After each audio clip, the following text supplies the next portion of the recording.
Et salut à vous, amis amateurs d'automobile et de marques renaissantes. Eh bien, j'avais très envie aujourd'hui de vous parler d'Alfa Romeo. Très envie de vous parler de la nouvelle Alfa Romeo Tonale. On va dire Tonale, parce que mon accent italien il est un peu merdique. Donc très envie de vous en parler et dans les conditions du direct, pour changer un peu, pour me mettre en danger. Voilà. Découverte statique. On verra ensuite si on peut faire un essai un peu poussé, un peu sympa sur route. Cette Alfa Romeo Tonale, qui est le symbole de la renaissance d'Alfa Romeo, qui ne comptait plus que deux modèles jusque-là. Deux modèles anciens, entre guillemets, bien sûr, enfin anciens à l'échelle de l'automobile, puisque la dernière sortie, c'était l'Alfa Romeo Stelvio, le gros SUV de la marque, qui n'a pas perdu une once de charme et de charisme, qui est toujours aussi beau, élégant et dynamique. Et à côté, eh bien, sa petite sœur, la Giulia, qui était sortie en 2016, si je ne m'abuse. Voilà, donc près de 5 ans sans rien sortir, donc ça fait quand même plaisir de voir cette marque compter un troisième modèle. Revenons au Tonale. Alors qu'on est en été, c'est drôle.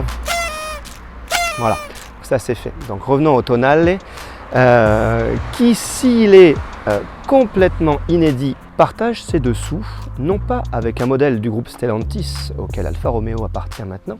Donc on aurait pu croire que ce modèle allait profiter d'une plateforme de 3008 ou de 2008 ou de je ne sais quoi.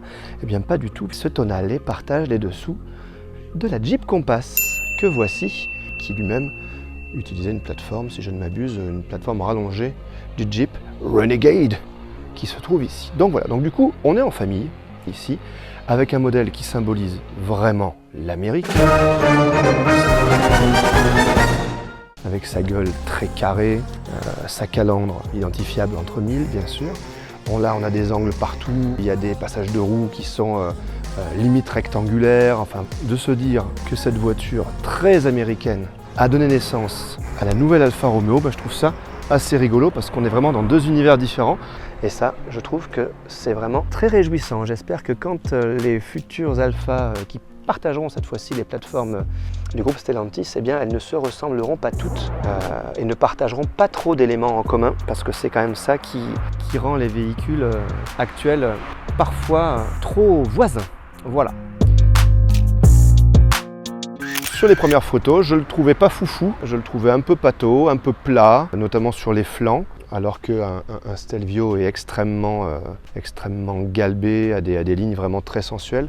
Là, sur les premières photos, je me disais, bon, il a l'air un peu fade, peut-être justement à cause de ce partage de plateforme avec la Jeep, qui elle aussi a des flancs très plats. Et au final, comme souvent, en vrai, je la trouve vraiment très réussie. Elle est élégante, elle est sportive, elle est dynamique. De face, c'est fou comme il y a vraiment un lien de parenté avec l'Alfa SZ.